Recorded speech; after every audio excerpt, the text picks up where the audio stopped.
Viral sebuah video memperlihatkan ribuan penonton MotoGP terlantar di sirkuit Mandalika hingga hampir malam.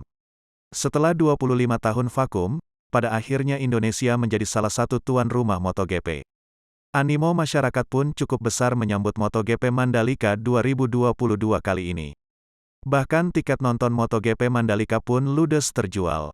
Meski demikian, pasca selesai MotoGP Mandalika, ramai di media sosial video yang memperlihatkan ribuan penonton terlantar di sirkuit Mandalika.